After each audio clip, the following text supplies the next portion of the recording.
संरक्षण विषयक वस्तूंची निर्यात करण्यासाठी यंदाच्या अर्थसंकल्पात विशेष तरतूद असल्याने जगाचे लक्ष वेधण्यात भारत यशस्वी ठरला आहे। त्यामुळे 2025 नंतर भारताच्या आर्थिक प्रगतीचा काळ असल्याचे प्रतिपादन प्रसिद्ध अर्थतज्ञ चंद्रशेखर टिळक यांनी गुरुवारी सोलापूर येथील कार्यक्रमात केले। येथील देशस्थ ऋग्वेदी ब्राह्मण शिक्षणोत्तेजक संस्थेच्या वतीने कल्पतरुकार कैलासवासी ल गो तथा दादासाहेब काकडे पत्रकार पुरस्कार प्रदान कार्यक्रम सोहळ्यात ते प्रमुख पाहुणे म्हणून भारतीय अर्थव्यवस्था 2025 नंतर या विषयावर बोलत होते। संस्थेतर्फे यंदा हा पुरस्कार दैनिक दिव्य मराठीचे वरिष्ठ बातमीदार मनोज भटकर यांना श्री टिळक यांच्या हस्ते प्रदान करण्यात आला। स्मृतिचिन्ह, सन्मानपत्र, 5,000 रुपये रोख असे या पुरस्काराचे स्वरूप आहे। यावेळी संस्थेचे अध्यक्ष डॉक्टर श्रीकांत येळेगावकर, उपाध्यक्ष दत्तात्रय आराधे, विजय कुलकर्णी, कार्यवाह श्याम जोशी, खजिनदार सतीश पाटील, सहकार्यवाह डॉक्टर नभा काकडे, कार्यकारिणी सदस्य शंकरराव कुलकर्णी, रंगनाथ जोशी, रवींद्र तुळजापूरकर, महिला अध्यक्षा हेमा चिंचोळकर, युवक अध्यक्ष सुशांत कुलकर्णी आदींसह समाजातील मान्यवर उपस्थित होते। कार्यक्रमाच्या अध्यक्षस्थानी ज्येष्ठ पत्रकार व लेखक अरविंद जोशी हे होते। यावेळी टिळक पुढे म्हणाले, राजकारण आणि अर्थकारण पूर्णपणे वेगळे आहे। भारताने 1947 ते 80 पर्यंत कृषी प्रधान, 1980 ते 91 उद्योग प्रधान तर 1991 नंतर सेवा प्रधान क्षेत्रात आर्थिक सुधारणा घडवत प्रगती साधल्याचे दिसते। जगाच्या पाठीवर मोठी अर्थव्यवस्था होण्यासाठी विविध उत्पादनांची निर्यात महत्त्वाची आहे। अर्थमंत्री सीतारामन यांनी 2020च्या अर्थसंकल्पात भारत 75% संरक्षण विषयक वस्तूंची निर्मिती भारतातच करेल असे सांगितले होते। तर यंदाच्या अर्थसंकल्पातील तरतुदीवरून संरक्षण मंत्र्यांनी भारत 62,000 कोटी रुपयांच्या संरक्षण विषयक वस्तूंची निर्यात करेल असे म्हटले आहे। त्यामुळे 2025 नंतरचा काळ हा भारताच्या आर्थिक प्रगतीचा काळ असणार आहे। त्यासाठी लागणारे नियोजन हे तितकेच पक्के करताना यंदाच्या अर्थसंकल्पात AI प्रणालीवर विशेष भर दिला आहे। देशाला सशक्त आणि महासत्ताक बनवण्यासाठी हे पाऊल विशेष महत्त्वाचे ठरणार आहे असे ही टिळक म्हणाले। कार्यक्रमाचे अध्यक्ष जोशी यांचे समारोपाचे भाषण झाले। कार्यवाह श्याम जोशी यांनी सूत्रसंचालन केले। उपाध्यक्ष दत्तात्रय आराधे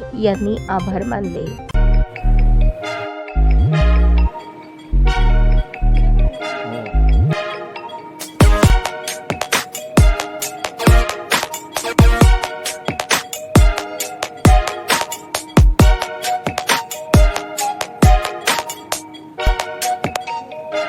सोलापूर शहरातील सुप्रसिद्ध हॉस्पिटल म्हणजे सेंट्रल मल्टी स्पेशालिटी हॉस्पिटल मागील अनेक वर्षापासून सेवा बजावत आहे। 24 तास इमर्जन्सी सर्व्हिस, मॉडर्न टेक्नॉलॉजी, अनुभवी डॉक्टर्स तसेच अत्याधुनिक तंत्रज्ञान सुविधांनी सुसज्ज स्त्रीरोग प्रसूती विभाग, ऑर्थोपेडिक विभाग, मेडिकल विभाग आणि इतर एकमेव नाव म्हणजे सेंट्रल मल्टी स्पेशालिटी हॉस्पिटल।